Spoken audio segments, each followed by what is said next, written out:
Does darkness truly exist, or is it merely the absence of light? What about heat? Is it an entity in its own right, or simply the absence of cold? These questions may seem straightforward, but they're at the heart of a fascinating debate that unfolds between a student and his professor.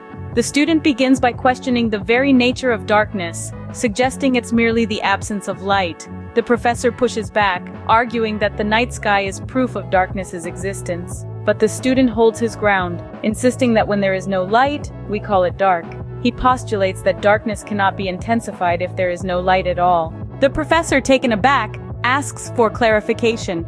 The student then pivots the conversation towards the professor's teachings, subtly critiquing his approach. He accuses the professor of treating God as a finite, measurable quantity, despite science's inability to measure thought and consciousness. Drawing a parallel with the principle of evolution, the student challenges the professor's beliefs, questioning whether he is a scientist or a preacher. The question sends ripples of laughter through the classroom. As his final coup de grace, the student asks if anyone in the class has seen, heard, felt, touched, or tasted the professor's brain. The room falls into silence as the student argues that according to accepted rules of science, the professor has no brain.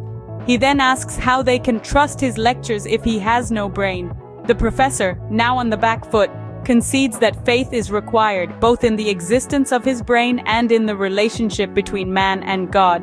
The debate ends there, leaving the classroom in stunned silence. And who was this bold, thought-provoking student? None other than APJ Abdul Kalam, the former president of India, who challenged accepted beliefs and sparked thought-provoking discussions. Some even say it was Albert Einstein, though the true identity remains a mystery.